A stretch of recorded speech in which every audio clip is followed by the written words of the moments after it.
राजधानी लखनऊ एलडीए आशियाना क्षेत्र स्थित होटल में उत्तर प्रदेश विभिन्न जनपदों से आए स्वर्णकार समाज के प्रतिष्ठित एवं सम्मिलित व्यापारी, समाज सेवी, राजनीतिक पृष्ठभूमि एवं सभी वर्गों के लोग ने सक्रिय राजनीति में स्वर्णकार समाज वर्ग की हिस्सेदारी एवं अपनी जनसंख्या के अनुपात में अपने राजनीतिक अधिकारों को लेकर सैकड़ों स्वर्णकार समाज के लोगों ने एक बड़ी बैठक का आयोजन कर लखनऊ निवासी श्री मनीष कुमार वर्मा जी को उत्तर प्रदेश का स्वर्णकार समाज का सर्वोच्च नेता चुनकर श्री मनीष वर्मा जी के नेतृत्व में संगठित होकर अपने अधिकारों को प्राप्त करने का संकल्प लिया तथा स्वर्णकार समाज की राजनीतिक अधिकारों एवं हिस्सेदारी को सुनिश्चित करने के लिए शीघ्र ही विशाल महासम्मेलन राजधानी लखनऊ में करने का निश्चय किया।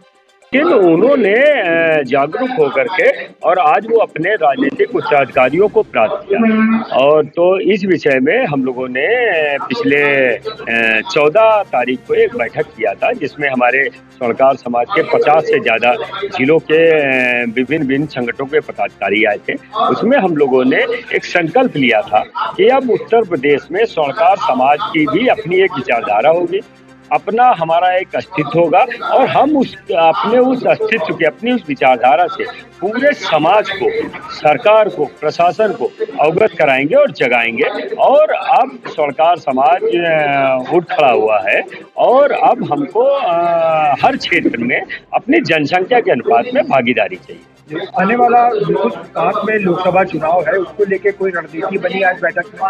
देखिए, 2024 के लोकसभा चुनाव में हम लोगों ने अभी एक संकल्प लिया है कि हमारा स्वर्णकार समाज संगठित होगा। संगठित होकर के जो हमारे समाज को, हमारे अधिकारों को, हमारे समाज को उचित प्रतिनिधित्व देगा, हम बिल्कुल स्वर्णकार समाज एक तरफ से उसका साथ देंगे और अपने स्वर्णकार समाज को, अपने जो हमारे राजनीतिक महत्वाकांक्षा वाले लोग हैं हमारे समाज के, जैसे देवरिया से हमारे नीरज वर्मा जी हैं, हमारे पंकज वर्मा जी बहराइच से हैं, हमारे आका से हमारे आकाश वर्मा जी हैं, और भी विभिन्न क्षेत्रों से जो अच्छे नेतृत्व कर सकते हैं, अच्छे नेता बन सकते हैं, तो हम लोगों का है कि भाई उनको उनका अधिकार दिया है। सर, इस स्वर्णकार समागम में लगभग कितने लोग शामिल हुए हैं और किन किन जिलों से लोग इसमें शामिल हैं? इसमें पूरे 75 जिलों से लोग आए हैं। खाली जिलों ही से नहीं आए, हमारे यहाँ बिहार से और महाराष्ट्र से भी लोग आए हैं, पंजाब से भी लोग आए हैं और इसमें करीब 250 से ज़्यादा लोग आए हैं और सबको बड़ी खुशी है। सब इस समय बड़े उत्साहित हैं और उनको लग रहा है कि शायद ये उचित समय है 2024 का चुनाव आ रहा है, हमको अपने स्वर्णकार समाज को लोगों के सामने लाने के लिए। किसी पार्टी का भी आपने चयन किया है, क्योंकि भाजपा की डबल इंजन की सरकार पिछले कई सालों से उत्तर प्रदेश में और केंद्र में है और भाजपा को ये कहा जाता है कि ये अगलों की पार्टी है, बनियों की पार्टी है, तो क्या किसी पार्टी का भी चुनाव किया गया है कि उनके साथ जाएंगे या नहीं? देखिए, हमारे साथ एक विडंबना बहुत बड़ी है। हमारे साथ विडंबना ये है कि स्वर्णकार समाज को हमेशा जब भाजपा का कहा गया है तो उसका दुष्परिणाम ये हुआ कि भाजपा में चूंकि उनको ये लगता है कि ये तो हमारे हैं ही है, इसलिए शायद वहाँ हमको उसकी अहमियत नहीं मिली। और दूसरा समाज इसलिए नहीं देता है कि उसको लगता है कि ये इनको हम कुछ भी दे देंगे, लेकिन ये भाजपा के।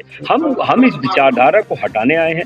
अब हमको पूरे हर दल को ये बताना है कि स्वर्णकार समाज की अब एक अपनी भी विचारधारा है। स्वर्णकार समाज अपने अस्तित्व के लिए की लड़ाई लड़ रहा है और अब हम अगर उसकी जरूरत पड़ेगी तो हम अपनी एक पार्टी भी बना सकते हैं। लेकिन अभी हमारा है कि अगर विभिन्न दलों में जो भी दल हमारे को उचित प्रतिनिधित्व देता है तो हम बिल्कुल अपने समाज को जिताने के लिए के साथ करें। एक आखिरी सवाल ये कि जिस तरीके से केंद्र सरकार नई नीतियां लेकर के आ रही है, व्यापार को लेकर के भी कई सारी नीतियां आई हैं, क्या उन सभी नीतियों से आप संतुष्ट हैं या उसमें भी कुछ फेरबदल करने की आप?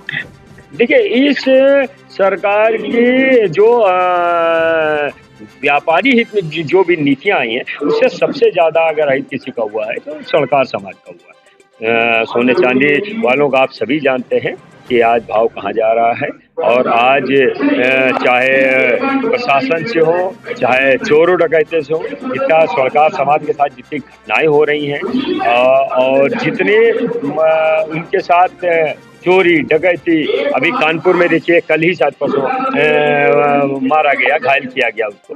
तो ये तो मैं कहूँगा कि स्वर्णकार समाज को इस सरकार से तो खैर नुकसान हुआ, उनकी नीतियों से स्वर्णकार समाज का अभी तक कोई फायदा नहीं। तो ये मान लिया जाए कि आज का ये समागम 2024 में आने वाले इलेक्शन में सरकार को बदलने का काम करेगा?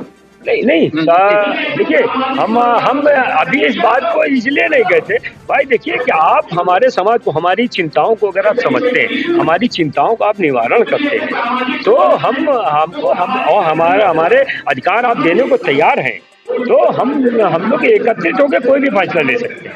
और पथरदेवा विधानसभा से मैंने 2017 में चुनाव लड़ा हुआ था बीएसपी से। अभी मैं अपने संगठन को लेकर के आज जो हमारे प्रदेश में जो है अपने स्वर्णकार भाई जो है हमारे हैं, उनको सबको लेकर के हम लोग एकजुट आज लखनऊ में हम लोग सम्मेलन किए हुए हैं। और इस सम्मेलन का मुख्य उद्देश्य जो है हमारी राजनीति चेतना को जगाना और हम अपनी राजनीति भागीदारी को सुनिश्चित करने के लिए हमने बैठक बुलाई हुई है। आगे हम इससे बड़ी बैठक करेंगे और अपनी जो रणनीति बनेगी उस पर हम लोग काम करेंगे। मैं रामेश्वर प्रसाद वर्मा, बलिया, उत्तर प्रदेश। और मैं ये कहना चाहता हूँ आप लोग, हम यहाँ इकट्ठा हुए हैं सरकार बदलने के लिए नहीं और न राजनीतिक पार्टी चुनने के लिए। हम इकट्ठा हुए हैं स्वर्णकार समाज की राजनीति में क्या संभावनाएं हैं, उन संभावनाओं को तलाशने के लिए। दूसरी बात है, व्यावसायिक नियमों में हमारी जो दशा है, हमारे व्यावसायिक जो स्वतंत्रता है उसका हनन हो रहा है। जब सरकार एक हलवाई से नहीं कर सकती है कि आपको आज रसगुल्ला नहीं समोसा बेचना होगा, तो हमसे क्यों कहा जा रहा है कि आपको इस प्रकार का गहना रखना होगा, स्पेसिफाई किया जा रहा है। यह हमारी व्यावसायिक स्वतंत्रता का हनन है और हम इसके विरोध में हैं। और तीसरी बात बता दूं, 24 में ये सरकार को हम बदलेंगे कि नहीं बदलेंगे। 24 में चुनाव होगा, उस दिन ये सरकार रहेगी न रहेगी ये भारत की 142 करोड़ जनता तय करेगी। सोनार भी उसमें भागीदार होगा। इसलिए सरकार से ये कहना है कि वो जैसे अन्य समाजों के लिए कर रही है, हमारे स्वर्णकार और स्वर्णकारी के लिए भी वो सुविधा प्रदान करे और विवश न करे कि हमको संभावनाएं तलाशनी पड़े। आप लोग कहाँ से आए हुए हैं? आज राजधानी लखनऊ में स्वर्णकार समागम और राजनीतिक चर्चा पर बैठक हो रही है। आप लोग कहाँ से आए हुए हैं, परिचय देते हुए अपनी बात करें। हम लोग बाराबंकी से आए हुए हैं। क्या नाम है आपका? अशोक कुमार सोनी, रिटायर्ड BDO हूँ। तो अपने समाज के लिए हम लोग एक संगठन भी बनाए हुए हैं, वहाँ का मैं अध्यक्ष हूँ। और हम लोग चाहते हैं कि जितनी हमारी संख्या है उसके आधार पर हमको राजनीति में सहयोग दिया जाए। जिंदाबाद